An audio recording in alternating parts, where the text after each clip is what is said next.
take accountability for what we were doing, you know. That's how I felt. I wish I would have done it differently.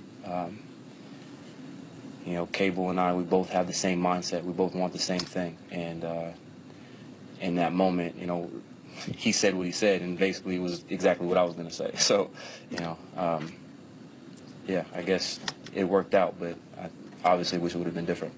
All right, Whitlock, have an issue with Baldwin and the coach? Yeah, I do.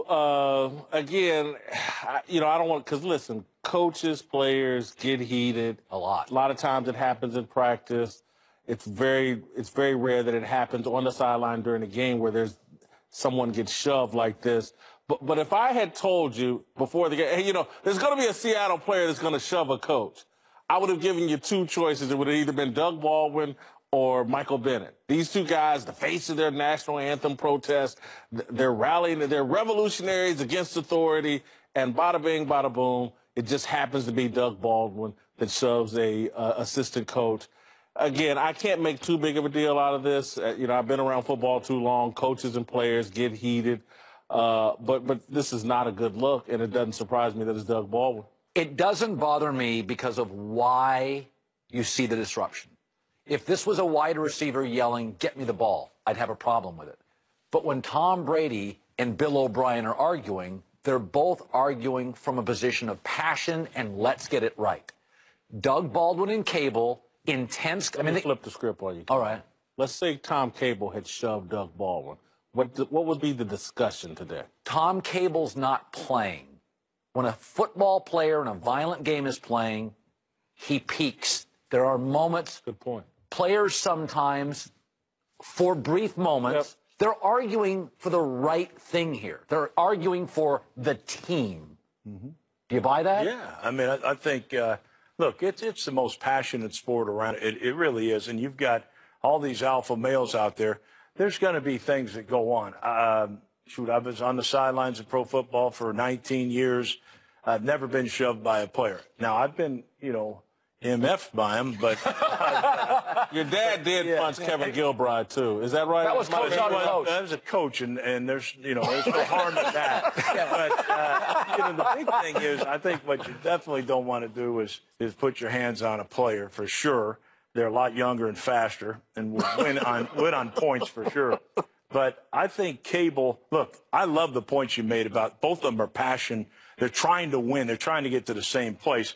Look, he shoved the coach. I guarantee Cable will be the first guy to line up and get shoved again if they're going to play that good on offense after the incident. But, you know, it's an unfortunate thing. You know, it's come up now a couple of times. You know, we had the one coach grab a player, Antonio Brown, and now this incident. You know, it really doesn't need to be in football at all, but, you know, it doesn't surprise me that some of this happens. For some reason, guys, I don't have a problem with it in Seattle because I feel like the Seahawks thrive in chaos. They have comfort in chaos. You know, like you're the guy who postpones doing the term paper until the last minute, and then you get it done, and it's an A+ because you're great at that. The Seahawks have these problems. I mean, we saw it last year. Richard Sherman, I think we have video. Yeah. Richard Sherman on the sideline in an Atlanta game goes off, flips out. They're fine. Remember, Jay Glazer, I believe, reported before the Super Bowl, Golden Tate and Percy Harvin had a fist fight. And then they come out and destroy the Denver Broncos. So these guys thrive in chaos. I don't have a problem with them. Also, Jason, I've said this before. Mike Tomlin and Pete Carroll have created a culture where they are asking players to be all in emotionally. Now, Tony Dungy, more reticent and more academic. That was not Tony Dungy's way to do it. But certain players, Marvin Lewis, Pete Carroll, they're asking their players to emotionally, almost collegiate, rise above themselves. This would be less of an issue to me if the Seahawks had some quality victories on their schedule. I still think this is a team that is in emotional chaos, and I think they're getting away with beating up the Giants. I think they beat up San Francisco. I beat the Rams. They did a nice road win. Yeah. But again, I think their other win is against another marginal team, the Colts. Oh, yeah. So I still think this is a team that bears watching how this is going to play out in terms of the players basically running the team. But if this was New England today, wouldn't all of you be like, whoa, timeout, no good? Yeah. Isn't the reason we're sort of kind of hedging our bets is this is Pete Carroll. This is what he creates. I mean, if this was a Belichick team, you would be like, what in the hell is going on? We've seen it with Tom Brady, as you said. Tom Brady and the quarterback. That feels like Seattle to me. The thing is, though, Pete Carroll brings championships. I mean, he really does. He took a lousy team and built them way up. Got him. I mean, he got him a championship. He gets them in the Super Bowl. They should have won if they just run the football. I mean, that was ridiculous.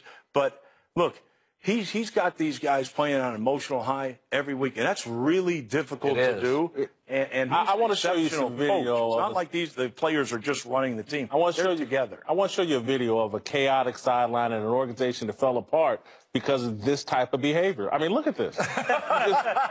It's this type of behavior that'll destroy a team. That's all right. That's two guys wanting the same thing. Passion. I mean, that is. Yeah, Rob. And Rob was right there, obviously. You know, ticked and Isn't he out of your weight class, Rob? I mean, you're fighting down a division here. Hey, that's all right, you know, but... all right, coming up, we got to go. Coming up, will Colin Cowherd finally back down and admit that Jim Harbaugh is overrated? We'll find out.